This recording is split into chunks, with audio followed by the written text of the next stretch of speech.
This one's called Planet of the Apes. Thank you for your time and thank you for listening. A community of chimpanzees moves peacefully through a dense forest. The alpha stops and looks up as birds take sudden flight.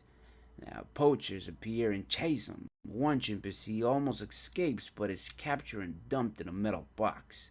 The terrified chimp can only peer through a small hole and watch the family she's leaving behind. Sometime later, we cut to Dr. Will Rodman, a young man, and Robert Franklin are excited to witness that same chimpanzee, now nicknamed Bright Eyes, solve an intelligence puzzle.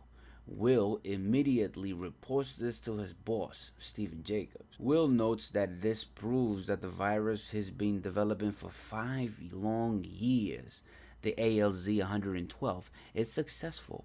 Will requests approval for human trials, so Stephen instructs Will to present this project to the board to get it. Will presents the research, noting that the chimpanzee previously could not solve a Lucas Tower puzzle. They then gave her ALZ 112, a gene therapy that allows the brain to repair itself, which Will proposes as the cure for Alzheimer's.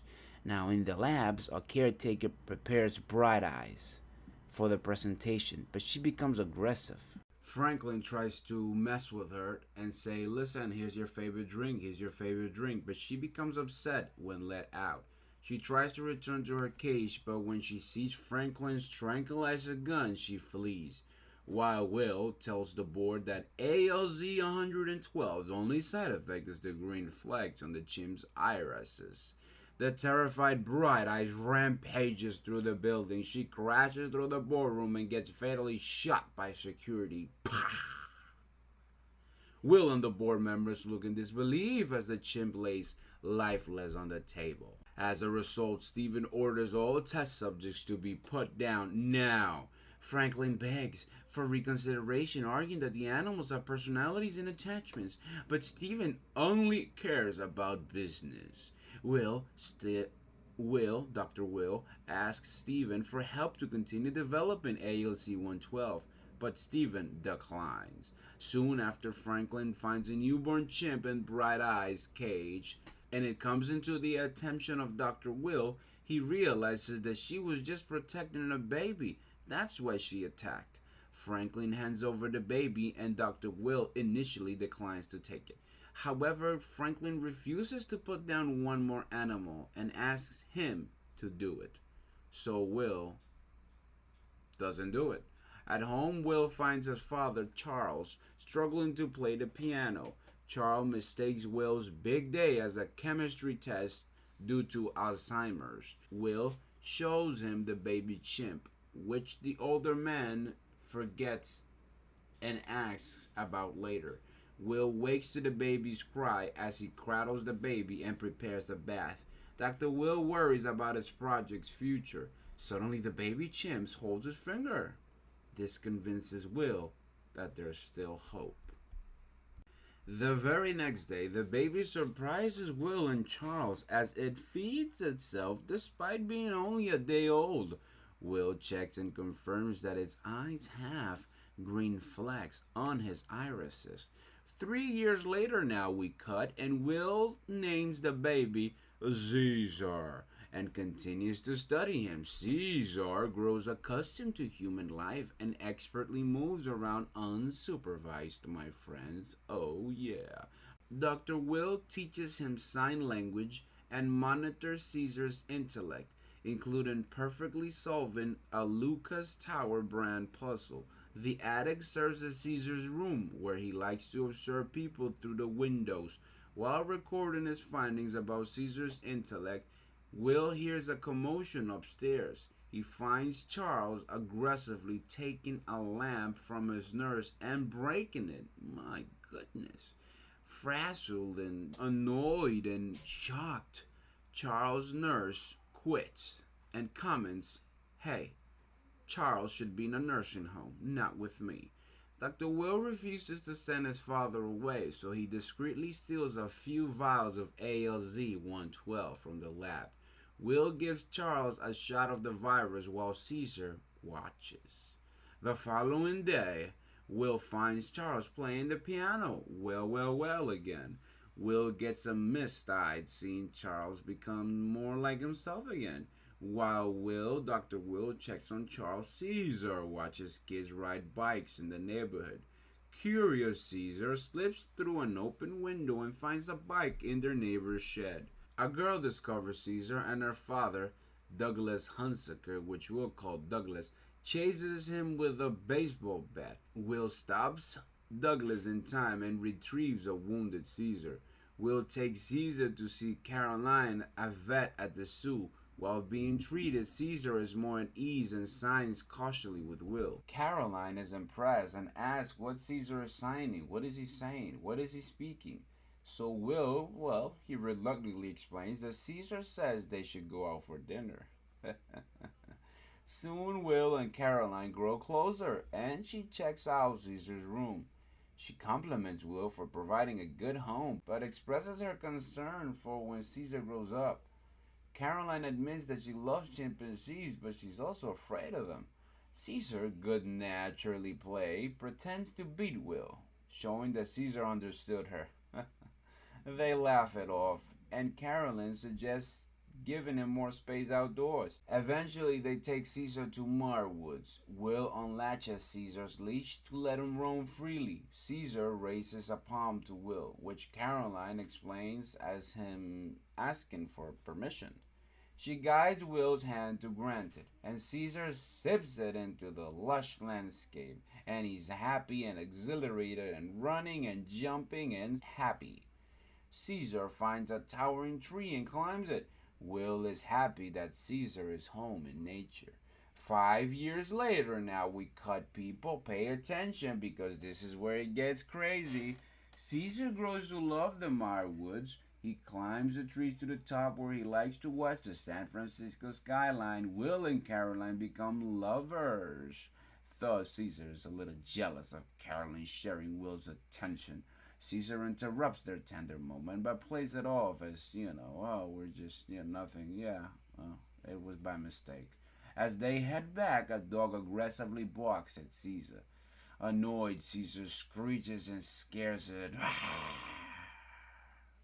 Noticing their leashes, Caesar asks if he's a pet, to which Dr. Will patiently explains that he's Caesar's father. Seeing Caesar unsatisfied with that answer, Will takes him to Genesis and explains that Caesar's mother died there, so Will took him in. He explains that Caesar's mother was used to test a medicine, the same one he gave to Charles, and that she passed its effects on to Caesar. At home, Will tells Caroline that he took Caesar to save him, unaware of his inherited abilities. Will elaborates that he designed the drug to repair brain cells, but without damage once fixed. Caesar's brain developed beyond expectations. Caroline is concerned and asks Will where Caesar fits in all of this. Will defends that this experiment will cure people like his father and give them back their lives.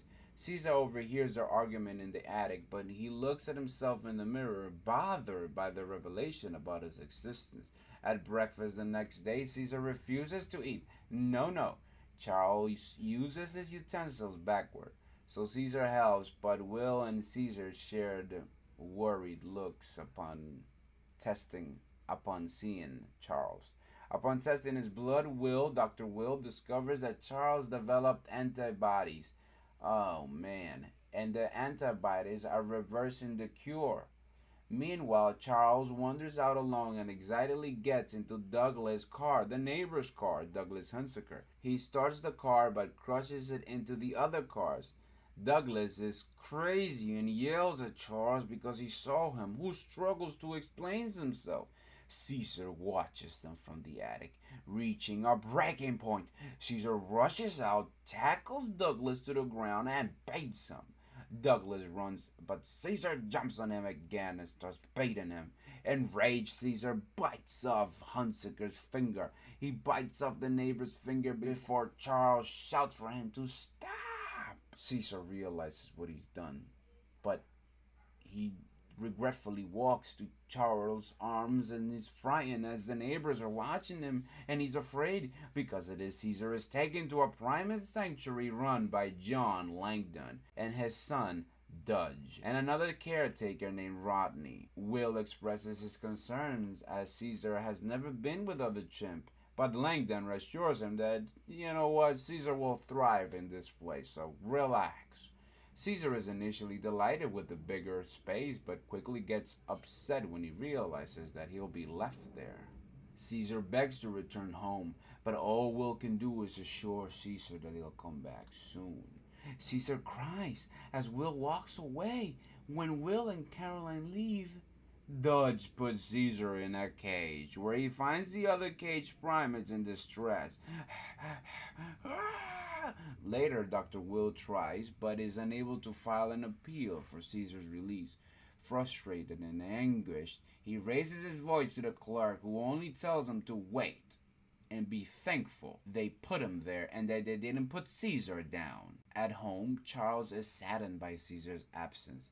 While they're talking, Charles dazes off. Will discovers that the virus no longer affects Charles, and his Alzheimer's disease progresses rapidly.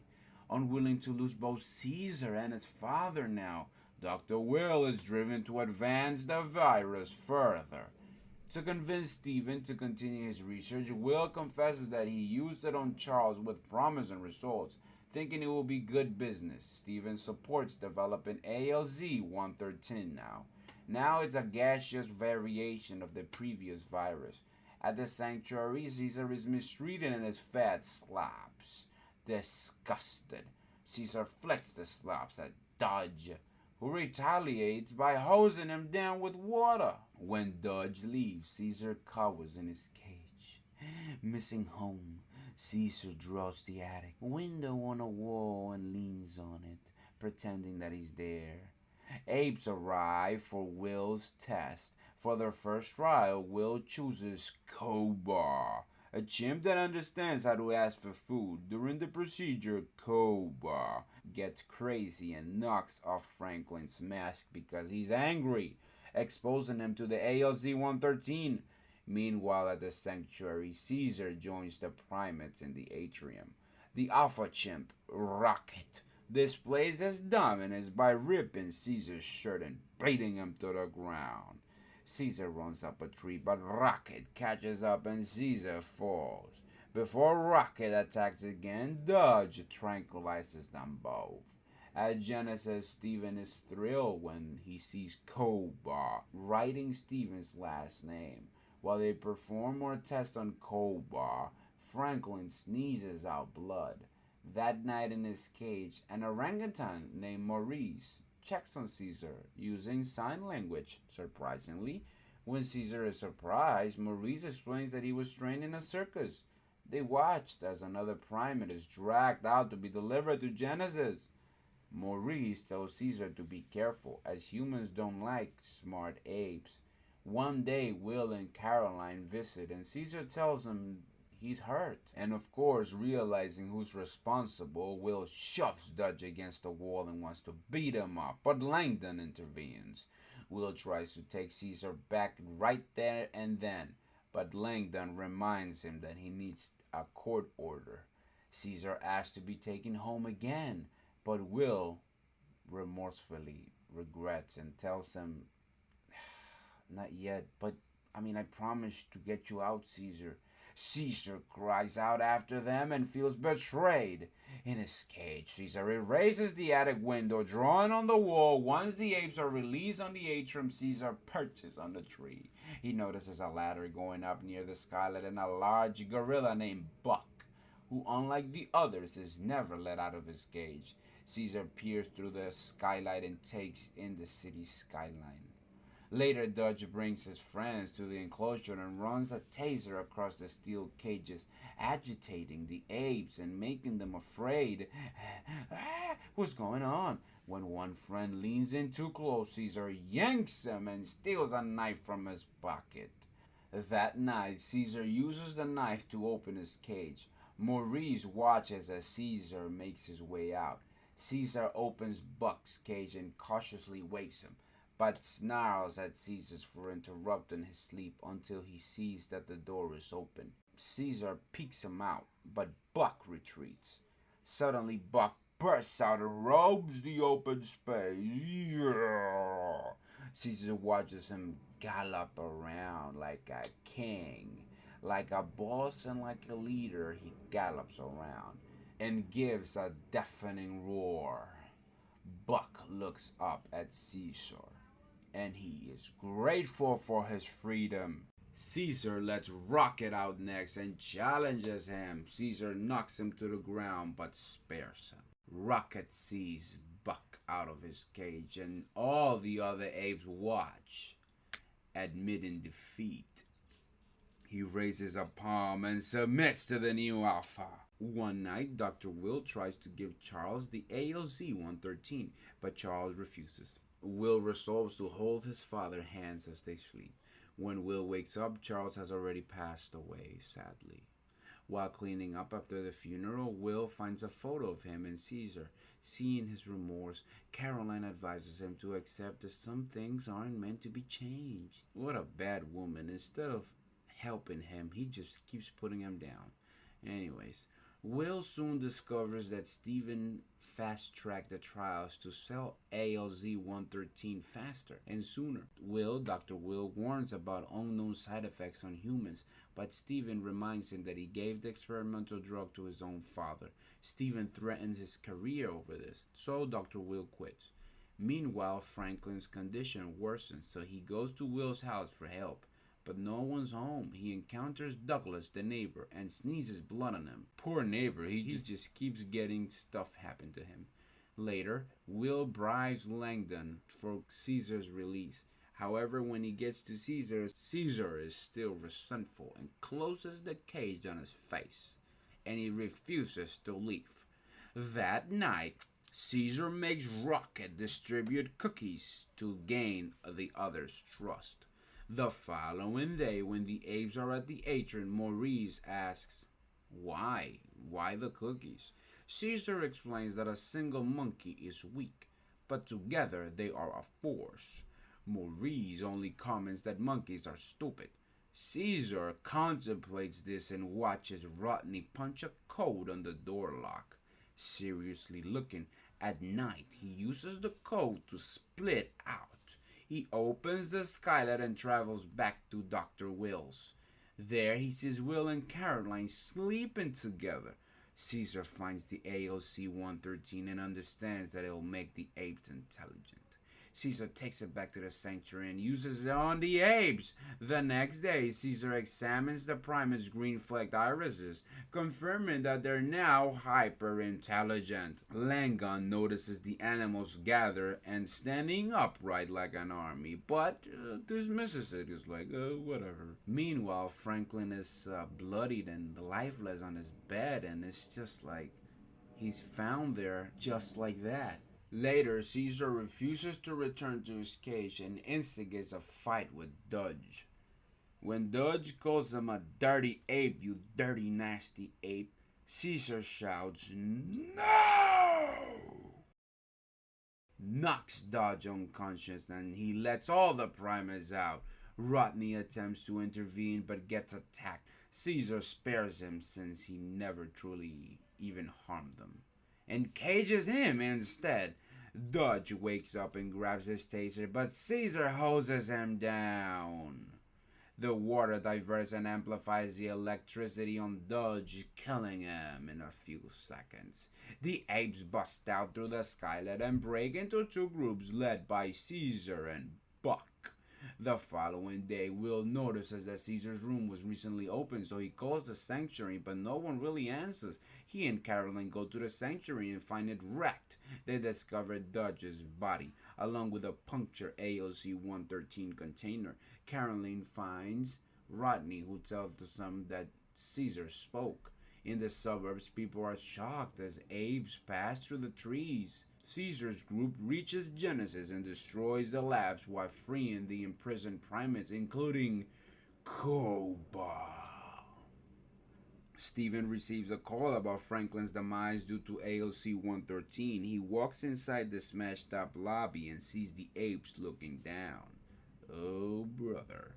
He gets out and flees on a chopper. At the zoo, people are excited that shy apes are out. Buck suddenly barrels down and the people run in fear.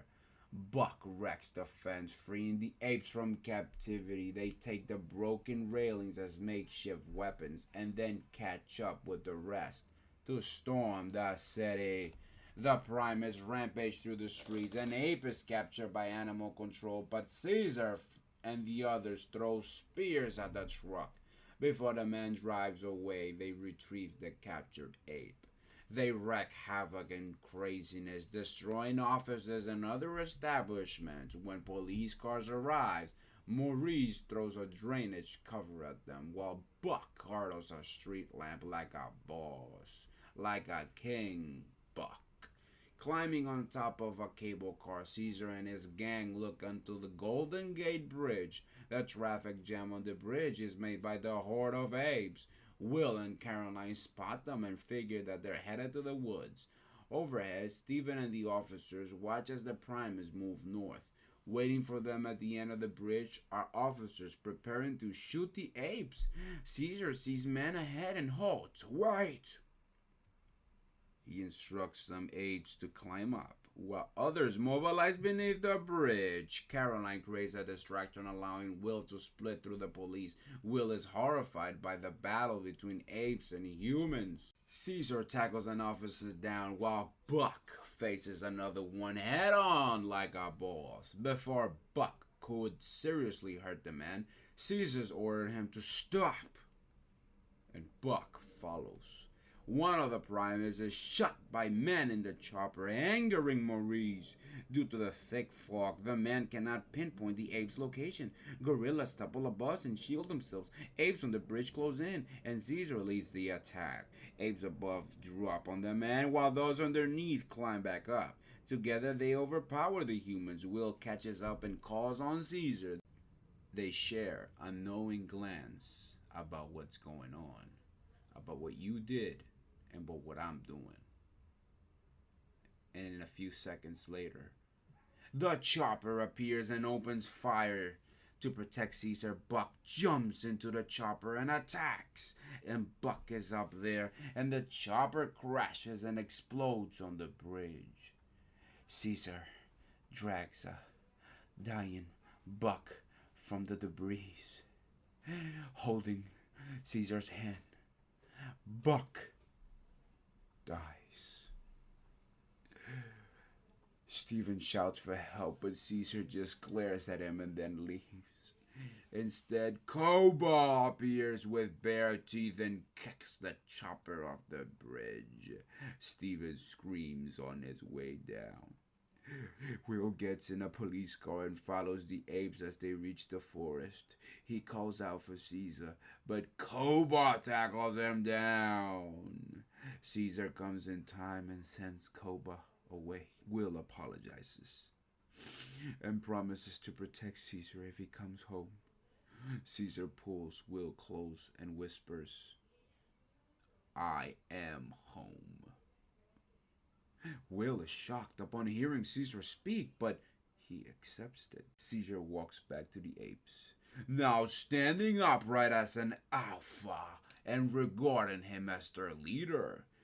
With Dr. Will's blessing and understanding and discernment, Caesar climbs up the treetops to once again look over the San Francisco skyline.